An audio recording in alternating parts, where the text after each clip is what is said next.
Deep in the ocean, an orca pod is on the hunt. But these aren't your average orcas. These guys are organized. Marketing team, did you get those social media posts scheduled for the SEAL migration? Aye, Captain. We even have an automated notification for all pod managers when they go live. They use Monday.com to keep their teamwork sharp, their communication clear, and their goals in sight. Monday.com. For whatever you run, even orcas. Go to Monday.com to dive deeper.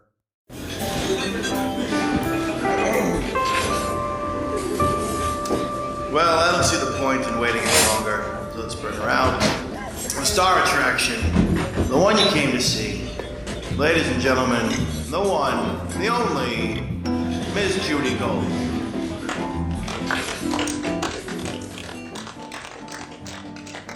So after that, you became... Well, no, after that, I went Yeah. into a hole. I went into 2 months of not leaving the house. Right. Didn't go to college, I didn't go to work. And the girlfriend... She was still there. Yeah. Oh, she's still... She's the most since amazing, yeah. 38 years, married 31. Right. Still my... Rock. To this split, Yeah. to this second. Right. Still my rock of all rocks. Right. I'm not me without her. Right. That's it. I'm just not. Steve-O winds up taking my audition at the Eastside Comedy Club for Star Search. And he gets the show. I had an audition spot, but he takes it and gets the show. And he says, dude, you're coming out with me, you're coming to L.A. with me, and you're going to coach me on Star Search. And I said, dude, I'm not really. He goes, fuck you. I'm picking you up. You're coming to the airport, and you're coming with me. Right. So fuck you and fuck you. Okay. So we go to L.A. He gets to the semifinals. I'm coaching him. We're writing in the room, writing jokes. He beats Martin Lawrence. He beats Jackie Martling. Wow. He beats other people, and then he loses. But he made it to the semifinals. Right. And then, so we lost the room. We lost the whatever room we were at, the Hilton or whatever. And then we had friends out there. Mulrooney was hosting Comic Strip Live at the point. At that point, we were friends with Mulrooney, and Rich, Jenny, and him were roommates. Right. So they said, come stay with us. We got an extra bedroom. So I slept on the couch. Steve slept in the bedroom, and we hung with Mulrooney and Rich, Jenny. Right. So we were banging around the clubs, but I still hadn't been able to get my mother out of your head. All I have in my head right now is my mother in that bed with tubes coming out of her head, and her head split open. Right. That's all I could see. Right. I can't see food. I can't see anything. So they get a gig in the San Bernardino Valley. And I'm not sure if Jenny was there. I'm almost positive it was Steve, Mulrooney, and Jenny. Okay. I'm not sure if Mulrooney was emceeing or headlining, but at that point in our lives, the MC spot was more coveted, which should be now. I say that. I tell my listeners the MC was the star of the show, and it's now for me. It was Larry Amorose, it was Peter Bales, it was John Mulrooney, it was Richie Minervini, it was D.F. Sweedler held the show together, Abby Steinhaus. I can't. It was the greatest. They don't get it. They don't get it because it's like a guy with a paper. Oh, I got to stay here all night. Yeah. So anyway, I think Mulrooney was getting paid the most, but he was emceeing. It was his show, so they wanted me to go with them in the San Bernardino Valley. So it was a quality inn too. So in a bar area, you know, the bar with the brass rails and that stuff. So anyway, and it was a predominantly black audience. So I'm just sitting in the back, hanging with my friends, you know, and Mulrooney says, I got a friend here who's going to do a guest spot, ladies and gentlemen, Joey Kola. I said, dude, I didn't want you to bring me up. I have nothing. Right. So he brings me up, and now I got and Steve-O. You're pissed. I'm kind of pissed, but I'm scared shit. Right. This is stand-up comedy. Right. This is not shovel in a ditch. This is not, I'll call you tomorrow and see what the numbers are. Right. This is every second of that. When you're behind that microphone, your life is on the line. Right. Your reputation's on the line. Your very being in that moment is on the line. And here I am in front of a black audience, little white guy in a strange place. Brings me up. So I went into automatic pilot right away. I went right into I did 5 minutes of my act. Like, the first 5 minutes of my act. Because it's all I knew. I just, automatic pilot. And I didn't do well. But I didn't do bad. I held my own. Right. I come off stage, and before you can get to the mic, Mulrooney's crying, Steve-O's crying, and Jenny's crying. All three of them are crying. And Mulrooney grabs me by the shoulders, and I'll never forget this. You can even ask him if you ever get him on. Right. Shakes me and go, you motherfucker, you were going to fucking kill yourself, you fuck. Because you think these people know what happened to you? You just told them they don't know you. You just said words that you didn't talk about what happened to you. Right. those words didn't reflect what happened to you. You held your ground in a foxhole, you motherfucker. So at that point, they gave Mulroney a room that we didn't take it. We drove back. But I went back to his room. And in the middle of the night, I called my wife, who was my girlfriend, and I said, don't worry, I'm going to be okay. I'm not going to kill myself. Right. And I said, and I called, next call was Richie Minervini. Mm-hmm. And I called him, and he was at the club. And I said, Richie, I'm going to be okay. He goes, I got to tell you, man, because your girlfriend's really upset. Your brother and your father are upset, man. They don't. So I said, I'm ready to come back, and I'm using your club. He goes, I don't care if Jackie Mason is on stage in the middle of a show Saturday night. Right. I will pull him off stage to put you on. So then it was work. Then it was just work. Everything was a bit. That's why to this day, from then to this day, same. Always a pad and a pen. 2 pens and a Sharpie. Right. Always. Same. Always. And so when I come to people and say, oh, I don't have a pen or a piece of paper, you're a fucking moron. Right. So you're a comic, you don't have a piece of paper and a pen? Yeah. So now I just wrote like a motherfucker, and I got into his club. And at that point, it was Chuckles, and it was all these other clubs, Jimmy's Comedy Alley. There was 8 full-time clubs on Long Island. Luckily, they all gave me time.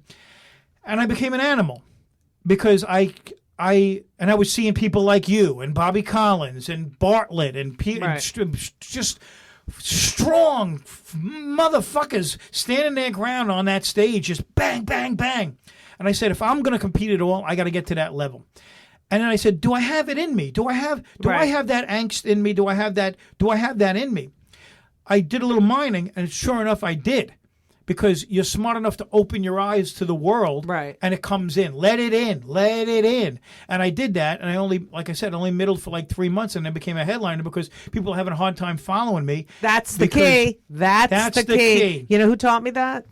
The amazing Jonathan. I was opening for him at Catch Princeton. I remember because it was the last show my father ever saw. Right.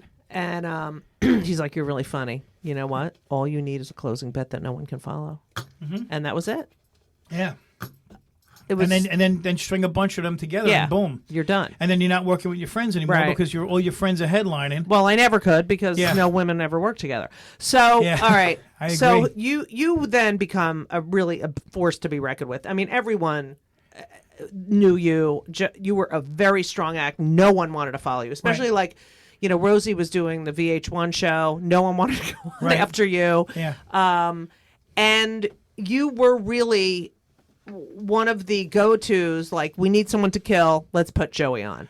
And you get married, you really... Then I got marriage material, and then the kids came, and I got kid material. And you just incorporated... Everything. So Ro really took care of you, and then I got to do the warm-up stuff. Well, I did. This is what my next part that I wanted to get into was, you are the warm-up. I mean, no one does warm-up. Actually, we wrote a show called The Warm-Up Guy that I hope to get produced someday. It's fucking... Because what happens backstage with cameras hitting people and animals and stuff. Right. Yeah, now I'm so doing was Ro the first? No, Rosie wasn't the first. What happened was I was still doing tons of stand-up. Right. And at that point, after that happened to my mother, Jeff Sussman was managing Bob Nelson. And Bob Nelson was a big star at that point. He did HBO, and he did Kindergarten Cop the movie, Tonight shows out the wazoo, and he became a big name. So Nelson used me to open up for him. Right. So we did a tour in a van. It's called the Van Tour. We just went to New Haven and all over the East Coast, and Jeff through Nelson was becoming a big name as a manager, and people knew who he was, and he was schmoozing. And to this day, Jeff's still one of my best friends and one of the best managers in all the show business. He's got Rogan, Kevin, he's got a bunch of people. So anyway, Jeff connects me to I was with Abrams for a while, then I was with J. Michael Bloom, then I was with William Morris. Okay. Segunda. Ruth Segunda. Ruth Ann Segunda. Yeah, she was mine too. But who was the brother, the producer, who produced Jon Stewart's original show? Oh, I don't know. Barry Segunda. Oh, Barry Segunda. Her brother, Barry Segunda, was the executive producer at John Stewart's original Right. show, the Oh, that- yeah, the yeah, Channel yeah, yeah. 9 show, the Yeah, yeah, WOR yeah, yeah, show. yeah. And he shot it, ironically, upstairs where I work at Rachel, up at Right. where Wendy Williams is Oh, now. yeah. So I do that in 92, 93. Right. Jeff says, Segunda calls Jeff and says, you got any comics there? I need a warm-up guy. So he gives them me. And I go in and because John approved me, because John knows me from Right, Catch, right. you know. So he goes, bring him in. So I warmed up Jon Stewart's original show, and it was a phenomenal show. Right. Pearl Jam was on. Nobody Right. knew who Pearl Jam was. Right. Just people, from the Staten Island, Old Dirty Right. Bastard. Yeah. What do you call Clown Posse? Yeah. It was like a good groundbreaking show. So I did that for a year, right? And then I got Letterman because Zoe Friedman was Yes. actually Daniel Kellison. You know Daniel Kellison? Yeah. Of course you do. Daniel Kellison was a producer on Letterman. So they gave my tape and they approved me. And Daniel Kellison was my producer Right. on my Letterman spot. So I put the spot together. It was 5.5 minutes. Right. And I got bumped 8 times. Moesha bumped me. Anyway, Fuck you, Moesha. So anyway, I get bumped like 8 times. Right. And I had to show up there like 4 times. So finally, the night that I do stand up on Letterman, June 10th, 1996. I do it. We're physically walking out onto 53rd Street, out of Letterman, the Right. Ed Sullivan Theater, and Jeff had one of those big phones with Right. the antenna that Oh, comes yeah, up yeah, like yeah, that. yeah. So the phone rings, and who is it? It's Daniel Kellison. Started executive producer Rosie. So Rosie. he was no longer my producer on Letterman because he was with Rosie. Right. Zoe Friedman became my Right. producer there. So the phone rings and it's Kellison, it's Rosie, and somebody else. Right. And they said, "Is Joey available the 13th?" Right. Because Rosie, the day Rosie debuted is when I did Letterman, the 10th. Right. But I didn't get to Rosie till like 3 days afterwards, Right. Because somebody else was. I think Larry Ambrose did the Right. warm up. Somebody else was doing warm up. Right. But Rosie called me and says, "Joey, listen, I need energy in this room." I said, "Rosie," because he put me on the phone with. Right. I said, "Rosie, tell me what you want. Right. And what kind of a show is it?" Because I saw the debut, but what do Right. you see it as? Merv, she goes, yeah. She said Merv. She said Mike Mike Douglas, Douglas. yeah. But she says, "I want you to run it like a comedy club. I want you to bring all the walls together. Right. And I want everybody in the room to have a blast. I want Right. nothing but punchlines. Right. And then don't worry, I got that end. I just need you to bubble it, be the rodeo clown, Right. be my butler to welcome them." And I said, "Rosie, I'm with you, because I know her, you know what I mean?" So, and I just did the Jon Stewart thing. So I went in there and it worked out, and I was with Rosie for 6 years. 6 of the greatest years of my life with Rosie. That was so fun. And the difference between the other warm-up people and Rosie is that Rosie's a stand-up and she Right. really cared for the audience, Right. whereas people that are not stand-ups have a little bit less regard for Right. the audience, Right. except for Rachel. Rachel does Oh, have that I love regard. her. She's a great. Will you say hi to her for me? Yeah, I will. And right. she's phenomenal. I love her. Treats me great too. Yeah. But anyway, I did 6 years with Rosie, and in between that, I also did Who Wants. Other producers leave and come in, leave and Right. come in. So if they produce another show, they call you and they go, "Hey Joey, can you come over to Who Wants Yeah, to Be a because Millionaire?" you could do multiple because Rosie was in the morning. Yeah, they call that double dipping. So Yeah. I would double dip in other gigs. And by the way, you're raising a family. You're getting health insurance and a salary. Yeah, I mean, yeah. you're like really Well, one of the lucky ones. that was a roll of a dice that I Right. had to do. I had to sit at the kitchen table with my wife and go, "Listen, do I want to? I'll use now terms. Do I Right. want to be Amy Schumer? Do I want to be? Right. Do I want to be Attell? Do I Right. want to be Brian Regan or somebody Right. or Gaffigan? Roll my Right. dice and do that." Or do I want to make between $50 and $100 a year, almost guaranteed, benefits, Plus, pension, yeah. and stay in my own bed? Just got to get up at 5:30 and be Right. on a train by 6 o'clock. Plus, you could still do gigs on the weekend. I do the gigs on the weekend. Yeah. I shift gears, and that's what I chose to do because I And wanted it was- stabilization. And that was I the have move. something, that I find very interesting about you, and I think is your mother, is the fact that all these shows were hosted by women. All of them. And Only one, Jon Stewart. right, but Roe, Martha Stewart, Rachel Ray, Meredith Vieira. You When she had Millionaire, yeah. Right. That's You have always been so respectful. I am who I am because of A, strong women, Right. and A, gentle women. Right. This is going to sound stupid, but I dislike testosterone. I fucking hate it. It's the root Well, of it's all like it's fucking just like evil. it. Now, there's men that are Yeah. listening to this that are going to go, Yeah. Go fuck yourself. Right. Because it's the root of all problems. Shut the fuck up. Right. You don't have to be first. Right. You don't have to have more. You don't have to be best. You don't have to be biggest. Lay Yeah, down. loudest. Take yeah. a fucking nap. Right. Just take a nap and eat. That's Right. it's simple. This whole thing is simple.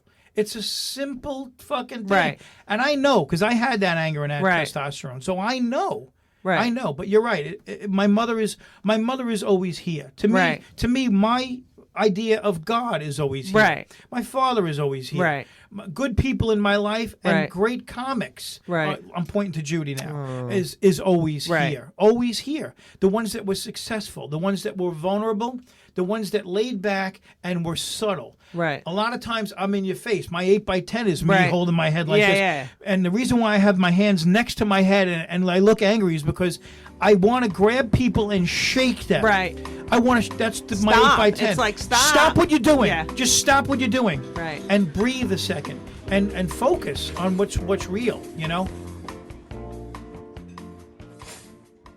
This episode is brought to you by Progressive Insurance. Do you ever think about switching insurance companies to see if you could save some cash? Progressive makes it easy to see if you could save when you bundle your home and auto policies. Try it at progressive.com. Progressive Casualty Insurance Company and Affiliates. Potential savings will vary. Not available in all states. So you made this life. You have 2 amazing kids. Amazing love kids. of your life. My kids, I can't even begin to tell Right. you what a gift they are. And- They're intelligent. They're smart. Right. They know politics. They know love life. you. Yeah, they take the time to sit. They love Right. me.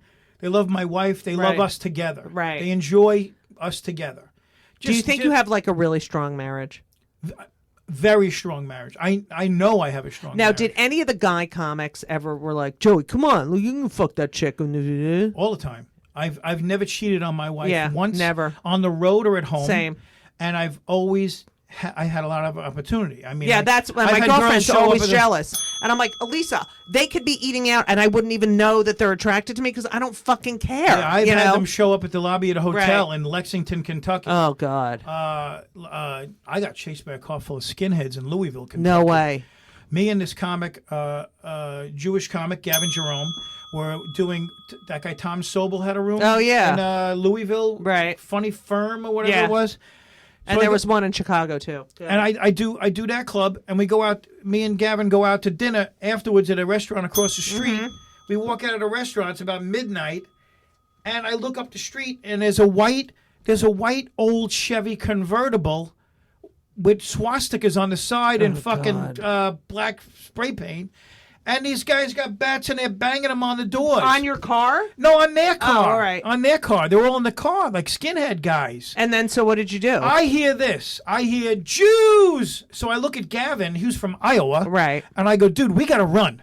Right. He goes, what do you mean you got to run? They don't know. We don't know who. I go, dude, I'm from New York. Trust me. Let's fucking start running Right. now because this car is coming down and they're going to beat the shit out of whoever the fuck they want for no reason. We crossed the street, ran 3 houses, jumped over through backyards, over fences. Our condo was about 3 blocks north of that. Right. So we had to jump, get into where the condos were. And sure enough, these guys come whipping around the block. Come on out, you Jews. And Oh, God. F word, that's a gay derogatory. Yeah. I don't say that. So we got up in the condos to the second floor, shut the lights off. They came up into the condo, banging the Oh, bats my on the floor. God. So when we thought the coast was clear, What year was this? this was in the late 80s, early 90s. I call the cops. Right. Cops come, describe the guys. They kind of really didn't care. Next day, I talked to I think it was Tom Sobel or one of the owners of the club, whoever was there. I go, this happened, Right. And they go, those guys, they do that all the time. These guys around here, I go, like it was nothing. Like it's like no Yeah, big deal. Yeah, and I'm like, you got to fucking do something about Right. this. Those are skinheads with swastikas Right. on a car and a fucking bat. All right, so It's that. Look, it's back. yeah, It's back in yeah, style now. Hello. So I don't go to places anymore. I just go to I go to places that are conducive to who I am anymore. Right. That's it. So you have a movie coming out. Is that correct? I got Gender Bender. Okay. Okay. So this guy, John Morana and Richie Lampone, they're both ex-cops. Right. Richie's an actor and director, and John is a writer. Right. They write a movie, Gender Bender, with me as one of the leads. Okay. I play Howard Boffy. And I'm like Ziggy. You ever see the cartoon Ziggy? Yeah, of course. I'm very Lou Costello. Right, okay. I'm Lou Costello in this movie. So they write the movie, and this John Morana has a brother named Dom Morana. My wife gets a job at Verity Van Lines on Long Island. That's where Dom works. So they start talking and go, your husband's Joey Kola? Yeah. My brother just wrote a movie for your husband. No way. We don't know how to get him the script. How the fuck that's your mother. There you go. So Yeah. she goes, would you give him the script? Right. He goes, well, I would, but he's in Atlantic City. He's doing the Borgata. Right. All of them, all the producers and all the people, they drive to the Borgata, they take me to dinner, and they show me the movie. Now, it's a raunchy, it's not X-rated, but it's a romp. It's Animal House, it's Right. Hot Tub Time Machine, Hangover, No Brainer. It's stupid, gratuitous. Right. It's not sex. It alludes to sex. It's very funny. Right. Eric Roberts, Gilbert, Casey Webb, who's Man vs. Wow. Food, Sal Governale, a lot of Stern references are in Right. it. Chris Monty, Danny Cohen, who I fucking Yeah. love, is in it. I said, this is what I said.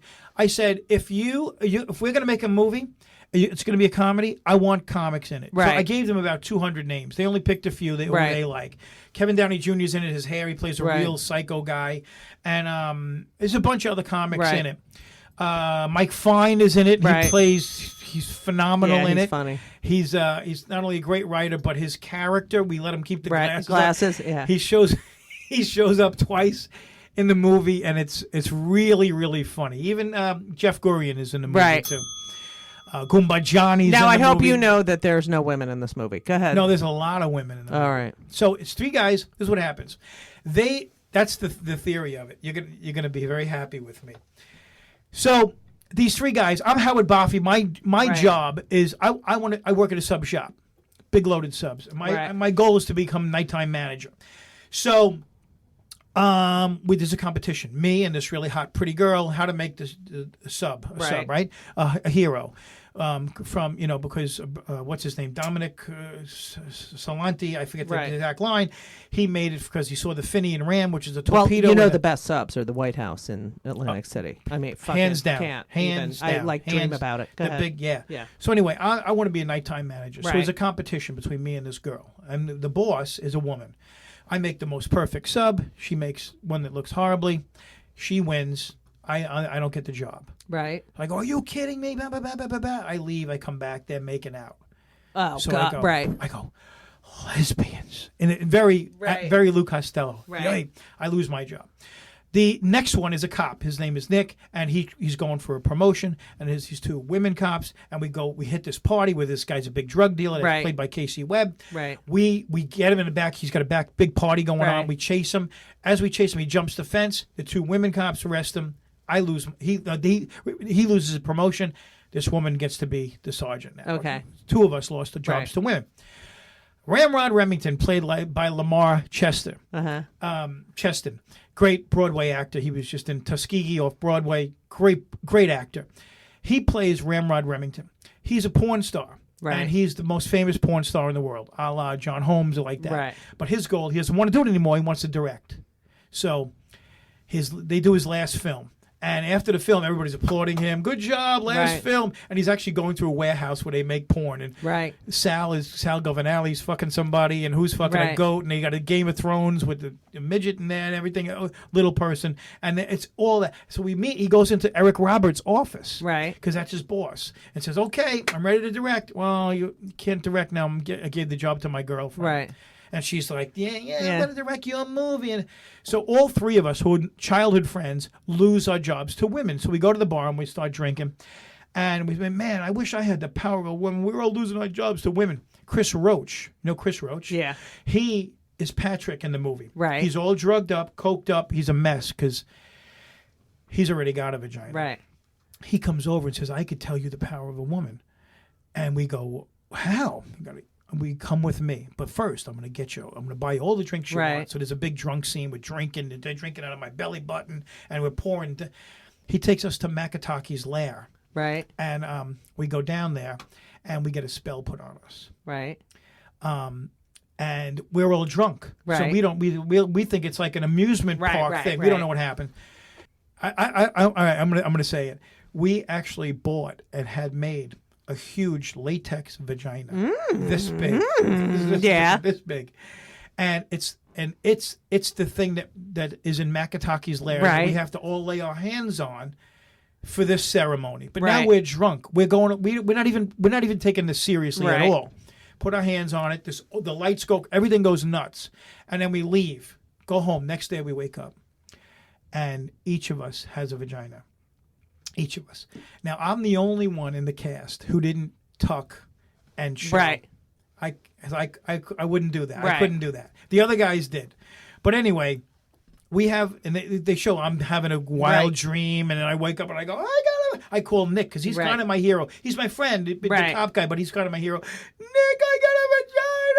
He's got one too because they show him peeing down his leg. He's standing and he's peeing down. Right. And then we go to Ramrod's house, and he's got a big house, like because he's rich from doing all this. And we look, oh my God, this is the way he made his living. So now the rest of the movie is us going through how hard it is to be a woman. Right. How physiologically and emotionally and having to deal with men that are fucking idiots. Yeah. So we have to we show all that.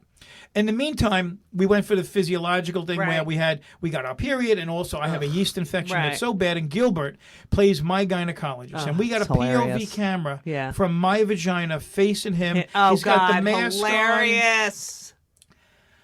This is going to be one of the funniest scenes ever videotaped on any tape ever. No, film, not videotape. What are you, fucking 1990? I know.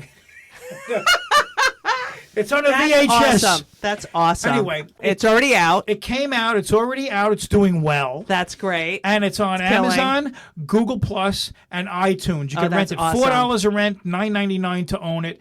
And it's going to be a big deal. Oh, that's so great! Yeah, it's my Yay second, for vaginas. Yeah, exactly. And in the end, I'm not going to tell you how it ends because there's a lot going on with how it ends. Right. It ends happily. Right. And it ends with men having a lot more respect for women in general. Yeah. Do you think that movie changed you? This movie? Yeah. Nah, not really. I mean, yeah, you're in what way? No, I'm just saying. Did you learn anything about what it's like to have a fucking vagina? Yes, I did. You know what? I kind of think of myself as being like someone who's like really empathetic anyway. You're woke. But I'm woke. I'm lit. Here's the thing, and then I have some questions for you before. Okay. Okay. And I kind of want to write about this, but so I'm in Provincetown. You know, I have a house in Provincetown. You know that I bought. Love it there. All right. So we're walking down the street, and there's a guy. We're walking down a side street, you know, and there's a guy standing there, and he's peeing, he's urinating, right in the middle of the street. It's off. He could have gone where no one could see him, but he was just right. Yeah, it was like in a parking. There was an area of parking. He's standing right there, right? Okay. And I'm like, ugh, really? You know, because I hate that, right? You should hate that. Right. So we continue walking. We get to the bottom of the street. He goes, excuse me. When you have prostate issues, you have to go no matter blah, blah, blah, blah. Meanwhile, and I was like, oh, I'm sorry. Like in my head, I'm thinking, oh, I'm sorry. Meanwhile, there's a fucking public bathroom across the street. And I'm like, you know, he made me feel so guilty, you know, when your prostate is enlarged or blah, blah, blah. And then I was like, wait a minute. I've had blood dripping out of me. Out of you. Since I'm 13 fucking years old, wearing pads. Yeah. Get fucking diapers like every other guy. Yeah. Oh, when you're prostate. Fuck you. You're not special. Yeah. It's a clear liquid coming out of you, my friend. So shut the fuck up. I had stuck shit up there. Yep. I've worn pads. Fucking I'm sorry you got to wear it. Depends. I'm sorry. Fuck you. Yeah. Making fuck me you. fucking feel guilty, you fucking white entitled fuckface. There you go. Wow, I'm glad we got that out. Yeah, I hate any public urination is not good. Joey, I love you. I love you. No, I love you. I could talk to you for hours. I got so many stories. You are a master. And I read a lot. I read a little bit, and I've listened to some of your interviews about, as a warm-up person and just in life, being okay when someone else gets, all the attention, or I get a little jealous. I'm like, and I don't get jealous like I fucking hate that person. I go, oh my God, seriously? I wish I would have wrote that. Yeah, or it's like, can I just get a chance to, it's not, I know, because I've been in the business for so long, there's room for everyone. It's so cyclical. You just never fucking know. That's the great part and the worst part. Rodney told me that. Rodney said to me, hey, kids, for as many people as there are in the business, that's how many ways there are to make it. Right. There's no blueprint, baby. Right. All right, okay. And it's also, you just don't know when the phone's going to ring. You didn't know this gender bender thing. You had no idea. It's came out of fucking nowhere. No idea. My wife tells me there's a guy, I work with a guy whose brother wrote a movie with you as the lead, and they didn't know how to get a hold of you. They were going to come to the comedy club. Amazing. They were going to wait till you were at Governor's again. What do you, how do you explain your, I guess it's a generosity. It's also a maturity. And yet you're probably more talented than a lot of these people that you have to, be sort of second fiddle to. How do you explain that you have such, it's all good. It's all goodwill. When I like to, first of all, when somebody comes to a TV show, whether it's Rachel or Murphy Brown, right, or no matter what show I'm warming up, whether it was AGT at Radio City when there's 5,000 people, this might be their only shot at a television show. Right. And they might be dead tomorrow. I want to give these people, while they're here and I've got a chance to, I want to give them their best experience they could possibly have. I love that you care about them. Care about everybody. That's the only thing we got. That's the only thing we got. So my first, when I get them in a holding area at Rachel, I say, hey guys, welcome to the Rachel Ray Show. You guys ready to see Rachel? Yeah. Right. And then I do my spiel about my signals, loud applause, medium applause. I got signals. And then I say, listen, and they never told me to do this, and Rachel never told me this, but I say, listen, on behalf of everybody that works here, I want you to know that we appreciate whatever you had to do to get here this morning. Right. You had to get up in the cold and the dark and cross the bridges and put the kid in the thing and the dog in the thing and the husband in the thing. And whatever you had to do to get here, I want you to know that we appreciate whatever you did to get here to be part of our family today. Welcome to our house. Yeah. Welcome to our house. And then when they leave, I thank them even more for being here. Wow. That's all we got. Listen, not that I want to get into scripture or anything like that, but God, through Jesus, another Jew, through Jesus, I was listening to it this morning. He says, if you help one person, you're doing it for me. Right. So if you give to the homeless, if you help a charity, I'm involved in 34 different charities. I know, I have that on my thing. So if you help other people, you're not just walking a lady across the street. Right. You're doing it in honor of God. Right. Because sooner or later, cancer, a bus, a bullet, something's coming. Something's happening. A fire, God forbid. Right. Out in the fucking dickhead horrible. Fucking. So something's coming. Now, people who are I'm not using the word religious. Right. I'm using the spiritual. People who are as spiritual as me, who follow the teachings of Christ, the teachings of the Torah, the good teachings of the Quran, and Buddhism and Hinduism too. I pull from all of that. People will say to me, "How can you say that?"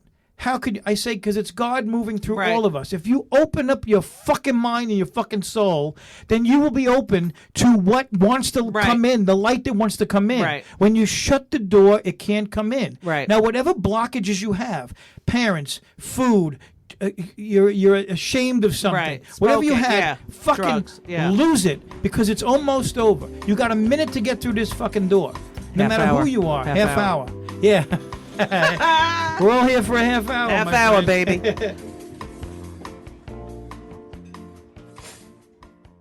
This week's episode of It's Judy Show with Judy Gold is sponsored by BetterHelp. And if you know me, which I think you do because you're listening to my podcast right now, you know that I am a big advocate for therapy. I think it benefits everyone. I think there's so many people who need it, who don't partake. It is so important for your emotional health and well-being. Therapy is fantastic. It is in every stretch of the imagination. And if you're thinking of starting therapy, please do it. But please give BetterHelp a try. It is entirely online. It's designed to be convenient. It's flexible. It suits your schedule.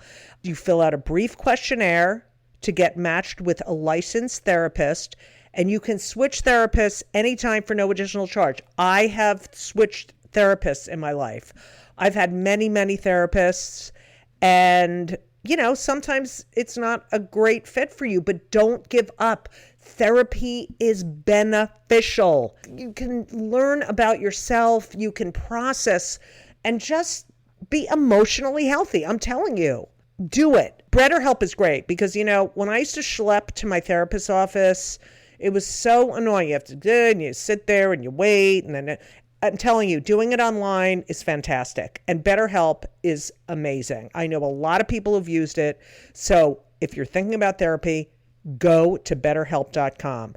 Let the gratitude flow. This is Gratitude Month, people. So you need to let the gratitude flow with BetterHelp. Visit BetterHelp.com/JudyGold, JudyGold, today, and you will get 10% off your first month. That's BetterHelp, HELP.com/JudyGold. You're welcome. First of all, will you tell the story about Stand Up New York, and then I can ask you my final questions?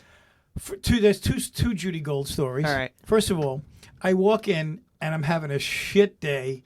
I was at the beach or something, or Where I was fishing, and when was this? this was like 20 years ago. Okay. And the fact that you remember this, I can't. But I go must ahead. have been in the sun. And I walk in and I'm like waiting at like where the booth was. Yeah, there, and I I'm waiting hated to that go fucking on, yeah. And I don't. And Carrie's got it. It's Carrie and Sue had the club Yeah. at that point.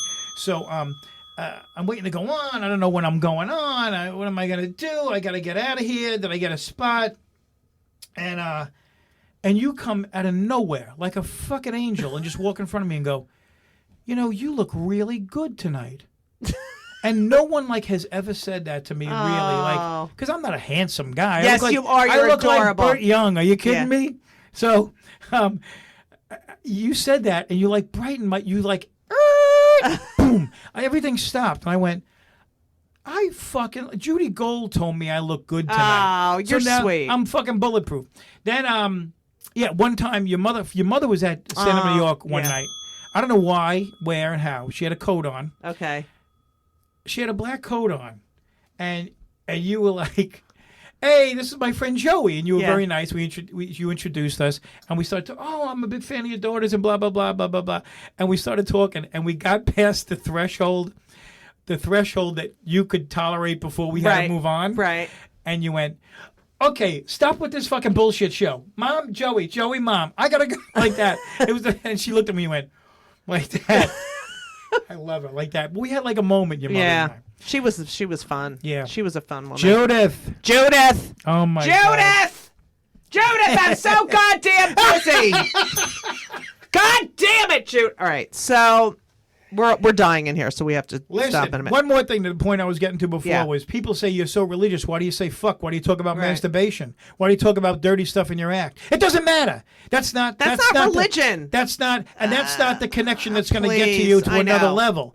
Now, there's certain people who don't want to go to another level, and certain people that don't. Well, they can't. They can't. They can't. Right. It's closed to the. But then there's the other side of being religious, where it's like, I'm going to be closed-minded. I'm going to just follow what I think. To me, that Pence, but that's Pence and those motherfuckers. That's not religion. No. That is To me, mind washing, brainwashing, and laziness. Laziness. Cult. It's Let cult. someone else think for me. Oh, how? What am I supposed to think about that? Oh, let me check. Oh, this is what I'm supposed to think. No, you have those thoughts because they're fucking real thoughts. Yep, and they were influenced by people who are not good people, who are evil people. Fucking assholes. That is cult-like. Yeah. Fucking not even idol Psycho. worship. It's like a stone worship. And it's because you want everybody to fit into your fucking mold. Well, you know what? The world is nobody fits in a mold. And if you go to the Museum of Natural History, you're going to see that every possible creature that you could ever imagine in your wildest dreams has been here. Right. And there's ones that haven't been here yet. Right. Humans. That's what got me through my mother dying. Right. When people said, what really got through your mother dying? And I say to myself, here's a line, right? Here's a line. We're looking at a line right now. Now, all these dots on the line are souls that have been here. And here's a spot, like a minutia spot in the middle of the line. Here's the souls that haven't been here. Being alive, we're in a minority. Right. Forget about white, black, gay, straight, whatever you're right. Just being alive. And ready? 50,000 just left. 50,000 just came in. Another 50,000 just left. Another 50,000 just came in. And you're worried about a fucking parking spot? You're worried about gluten? You're worried about... What are you, out of your fucking mind? Are you out of your fucking mind? It's so true. It's so fucking true. I think about that every time I take a fit over not finding my keys. I raise butterflies, I feed birds, I grow plants, and I treat everybody in my world as best I could treat them. Joey, I asked 2 questions of all my guests. Number 1, have you, because we're very pro mental health on this show. Yes. I've suffered from terrible anxiety. I've had clinical depression. My closest cousin just committed suicide. Oh, I'm sorry. It's fucking horrible. And I was helping him through it. So, it's just shit. I'm with you. Now, have you ever been on antidepressants? I have not. Wow. No. That's awesome. But you do other shit. I have a heart thing. I have a stent in. So one of my medicines is stent, not stint. Somebody did a stint and they put a stent. Hey, I was doing a stent and I got a stent put in. The doctor did a stent in my stent. So I say that every once in a while. So I'm on a beta blocker, which also is an antidepressant. 12.5 milligrams. Right. Is also an antidepressant. So that's as close as I come. But we're very pro mental health, and you're all of my relatives are on. It's genetic. Yeah. I mean, it's in your DNA. It's like, Yeah. Okay, so the reason I call my podcast "Kill Me Now" because, as you know, I get aggravated over every fucking thing in the entire world. Right, because you care. Yeah. So, what pisses you off more than the thing that makes you fucking want to fucking kill someone? It's my 8x10. I want to shake people and go, what the fuck are you thinking about? And you could do it with every profession. Right. So, all right, give me an example of someone doing something where you just want to fucking grab them by the... Every fucking phone call. Every interaction. Everybody. Nobody is right. You're all fucking wrong. All of you. Except for the guy sitting in this chair right now. Yeah. As pompous as that sounds. Right. I did my homework. Right. I put my time in. And I'm not talking about Christianity. Right. I'm not talking about Judaism. I'm not talking about Islam. Those are the 3 main religions. Right. And I'm not talking about making a living, having money or not. Right. What pisses me off more than anything else is an offshoot of that, which is when someone goes, such and such is a dick, but he's worth about $100 million. Oh, I can't fucking take that shit. There you go. We got it together. I can't. Yes. It's like, who fucking cares? Like, who? It doesn't matter. Like, how much money do you need? I like my goal. I just don't want to ever have to think about it. Like, if I need something I want to spend, I don't want to ever have to think, oh, do I have enough money for this? Yes. That's it. That's my goal. That's it. Then stop. Then go, because that's what I do. Everybody's got a price. Once you get, if you can make a price, because to most people it's infinite. Right. There's so many people on this planet that are insatiable. Right. Insatiable. But it's also, it's the people who have so. Do you ever go out, like you go out with one of your rich friends who's like, and then the check comes, and they're like, all right, so should we split it? And I'm like, you're a fucking billionaire. Like, if I was a billionaire, no one would pay, ever. Here's the key. Ready? Stop right there. Let me freeze you right there. Ready? To do it, to do that, and not have the money. Right. To pay for it anyway. Right. Without the money. Right. That's why when I see millionaires Right. and other big celebrities saying, I gave this much to this and I gave this much to that, here's a lesson. And again, this is my world, so this is what I'm bringing to you. Right. Christ is sitting on a step. Right. And Lazarus, I think it was Lazarus at the time, comes over. And he was rich. Yeah. Lazarus, who he raised from the dead. Right. He was rich. And all the apostles are there. And he says, Christ says, Lazarus, leave all this and follow me. Right. And he goes, leave all this. I got my wife and my kids. I have a vineyard right there. Did you see where I live? Right. He goes, I want you to leave all this and follow me. Right. And he goes, I can't do that. I can't do that. So with that, he says, I knew a lady who had 2 cents to her whole name, and she saw somebody who needed it, and gave her the 2 cents. So Lazarus says, well, I give 50% of what I make. Right. He said, yeah, but that's all she had. Right. When you got nothing and you give, that's what it's about. That's amazing. I know it is. It's so true. So I got to a point and you're where not supposed to talk, like, that's the other thing in the Jew religion. Like, if you're going to give charity and stuff, you're supposed to be anonymous. It's not about getting something back. Like, aren't I great? I gave this. It's about just, Well, it is. I mean, sometimes it's good not to say it, but if you have to say it every once in a while to get other people to do that, then that's what you have to do. But when you have nothing and you give, that's what it's all about. Yeah. When you have tons and you give a little bit, you're just making yourself look like a hero. Right. You know? Yeah. So, but if you have a lot and you give, there's a reason why you have a lot. Right. Anybody can have a lot at any time. Right. You just happen to get lucky. But there's also one motherfucking piece of shit who has never given to anyone else, and unfortunately, he is orange. And don't even he's a get fucking. me started. I can't. Don't even get me started. I can't even. I know it's. That's what fucking makes me crazy. I can't even get started on him. Joey, I can't thank you enough.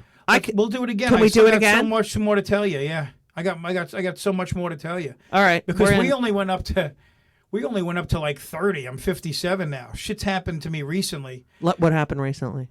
Are you looking at my face right now? You looking at details? I'm just looking at the sweat coming down from the top. Yeah. But you see, I got wrinkles on this side. Oh, shut the fuck up! No, you don't even know where I'm going. What? May 18th, I got Bell's palsy. Half my face was dead. Half my face was dead. Which one? Because I have so many friends that have had Bell's palsy. Yeah. And then I poisoned myself by mistake with chlorine poisoning. What the fuck is wrong with you? I was told I couldn't work, so I tried to clean my side deck, and I didn't realize my smell went from the Bell's palsy. Oh, God. I had to call an ambulance on myself. Why is everyone getting Bell's palsy? I don't know. They don't know what it is, a virus, but the old wives' tale is it's a cold breeze. And I think that's what it was, but I did acupuncture, and it brought it back. May 18th it happened. I got. I can't even tell. Too. I got so much other shit. But at least you had a cannoli. You had a cannoli this morning. My cholesterol's low. My numbers are good. That's terrific. My numbers are good. I can't tell you what a blessing it is to be here with you. Oh, I love you so much. Us two in this room having this conversation without a million comics and a million things going on, having to run on stage and leave. I know. We could talk about the days I used to be coming from Long Island and leave my car in front of Stand Up New York. Oh, yeah. And leave the keys in it. Yes. And then Ray would grab the keys and go over here. And I'd say, as long as the car is in front of Catch at 2 o'clock in the morning, I don't care where it goes. And it was a beat up old Toyota Corolla. And I've had at one night I had Mario Cantone, Leary, like Mike Royce, and like Ray Romano. All in the car together. Right. I remember those. We came up in a time where, and I didn't care about the car. I just leave the keys in the car. Right. Whoever did. And I used to just give it to whoever was the door guy at whatever club. There you go. Like that, yeah. And say, I'd have to pick up the keys from the door guy. But mainly it was Catch or Dangerfields by 2 o'clock in the morning. And we could also talk about the clubs itself. I did 9 shows in a row at Dangerfields. Yeah, that's what people don't realize. Because we were only making like $50 a set. Now it's $100. Yeah. Sometimes it's 90. Sometimes it's 75. But that's you why had to do like 9 shows a night. But that's why I stayed away from the city a Yeah. lot. I was a suburban comic because there's Right. 1,000 suburban comedy clubs where they pay you MC middle headliner. Right. They pay and you then- a salary. Yeah, and you then only they- have to do 2 shows. Yeah, and you get a lot of money. And longer Yeah, sets, Yeah, so. Well, Joey. Are we done? Is this it? Yeah, we're done. Okay. Yeah, I love you so much. Thank you I so love much. you, and I want to thank your audience for taking the time to listen my to me. God. If you Where stayed can till everyone- the end, I really appreciate it. Oh, please. They're all in. JoeyKola.com. JoeyKola.com. It's JoeyKola. Which I KOLA. KOLA. Which What I the fuck? changed, by the way, and I was going to give you the exclusive on that. What? Because David Brenner got mad at me one time. Why? I opened up for him at Pips. Yeah. And he yelled. We went out to dinner at Joe's Clam Bar next Right. door. And not many people know about this story, but I'm half German, half Italian. My Right. father was German. It was Right. Koehler. Right. Is the real way to spell it. Right. So we went next door. It was me, MC, and then a singer, and then David Brenner. Right. And then we were all eating, and then so David looks at me and goes, "So what are you?" And I go, "I'm American. What do you want?" No, what are you? What ethnicity are you? Right. And I said, "Well, I'm half German, half Italian." At that point, David kind of went nuts on me. He Right. went, your uncle could have killed my brother. Oh, and your-" God. And he went nuts, and he goes, "And Mussolini, fuck that Mussolini." He went nuts to the point where David got up and left. No And- way. And Marty and Seth Schultz were there, and I'm like, "Dude, guys, I'm sorry. Right. I didn't know." So later on, I thought to myself, "Oh my God, this is a real German name." Right. And Not sure I understand. Oh, shut up, Siri! Shut the fuck up! Siri's not sure. Yeah, She's like, my hand hit the I'll fucking explain phone. it to you, Siri. So anyway. And at that point, people were calling me Joe E. Coli anyway, and they were spelling it Kohler Right. or Koler. Like Right. I was like 60 different spellings of that, and plus it was too long. So I said, let me shorten this. And my wife and I, when we got married, we always wanted to go to Hawaii. When we were married, we went to Hawaii for our honeymoon. So I figured, it's going to sound Hawaiian. Just turn it to Kola. Nobody will know anything. Joey Kola. Joey Kola. It's easier because in high school they used to call me Kola anyway, but Right. they used to call me like JC, but it wasn't C. It was with a Right. K. So I just made it Kola. I like and it. It's worked out. You know And what I do mean? your kids use cola? My daughter calls herself Maria Kola. Like that. Okay, got my ya. my son doesn't use that, Yeah. But and my parents really had no problem with it. I Right. mean, it's show business. Right. I mean, John I Wayne like was, it, Joe. And there's only one Joey Kola. There's only one now. I mean, John Wayne was marrying Michael Morrison. You know what I Yeah. mean? So it's show business. Yeah. So that's it. Thank you. You're coming back. I'll come back as All right. many times as you want, I whenever love you, Joey want. I Kola. love you, Judy I Gold. love you. And thank you to your audience for Thank you. listening. Oh, and by the way, my album will be out December 7th. And I guess I'm going to post it on my And they're running shit. it on Sirius, right? Yeah. Yeah. Okay, good. And so follow me and you'll get all the fucking info and you better listen to it. And as we always say, so long! And everything was wonderful. I'll see you soon. Thank you for the visit. So long.